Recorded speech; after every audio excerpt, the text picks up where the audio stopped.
Toronto Summer Street Festival season is just weeks away, unofficially kicked off by Due West Fest in the heart of Little Portugal.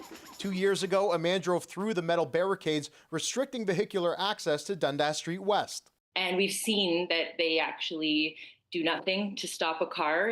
In this case, it was an intoxicated driver, but you could see the car just basically picked up and dragged the fencing until the car eventually hit a hydro pole. One pedestrian was injured during that incident.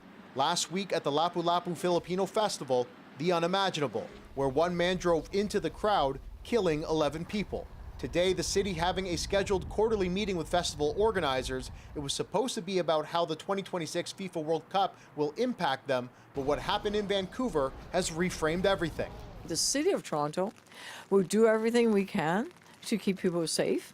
And together with the festival organizers, we'll come up with some kind of solutions, whether it is what they can do or what the city can do. We will figure out a way forward. Organizers are hopeful that solution doesn't come with a hefty price tag when festivals are already struggling to stay afloat. At last year's Taste of Manila, the police budget, which was mandatory to throw the event, was $30,000. And I was able to convince them to reduce the number of police presence, to reduce the cost, right? If we can save at least $1,000 or $2,000, that would be great. And that's what we did last year. Now, definitely, they will not grant that now. The Taste of Manila executive director is concerned that the police, who are largely responsible for assessing risk, will require a larger police presence. In addition to that, organizers worry they'll have to pay out of pocket for what's called hostile vehicle mitigation, or HVM. That could be large concrete planters or other methods to shut down access to a closed road. I don't think the city will be able to do it all itself. And it'll need to be a combined effort of everybody who loves and frankly has benefited from Toronto's festival scene for years. In 2024, Toronto's major festivals had a roughly $1.7 billion economic impact. Last month, the city announced a $2.5 million fund to help with struggling finances. On May 26, there will be a festival safety summit planned in response to the tragedy in Vancouver. Dale Manukduk, CBC News, Toronto. Getting a restraining order felt like the only option for Sojin Kim. The 28-year-old who moved here from Korea doesn't want her face shown, still living in fear of her ex-boyfriend. I'm feeling unsafe and kind of scary about every time I have to go to outside, I have to check near my place, is it he or here? So. After she broke up with him in January, she asked him not to contact her. Instead, she says, she got more than 450 missed calls, 11 voicemails, and 500 emails from him, and said he loitered at her home and work.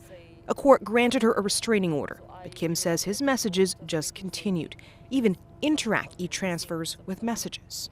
And he just ignored everything. So he even sent 29 times e-transfer for a day. Kim came here to 51 Division to report the alleged breach of the restraining order. It says she was told officers couldn't help her then. And he said, we are too busy right now, so you have two options. A, just wait here a couple of times, but I'm not sure, it's not guaranteed. Or B is just call to non-emergency phone call. Kim said she did call the non-emergency line, but was offered no help. So she came back here to 51 Division on her first day off to sit and wait. A report was finally filed, and her ex was arrested the next day. Toronto police say they're investigating what happened during Kim's initial visit, adding, quote, they're taking these concerns very seriously. Doesn't make sense because they have to protect me. It's duty. That's why we got restraining order.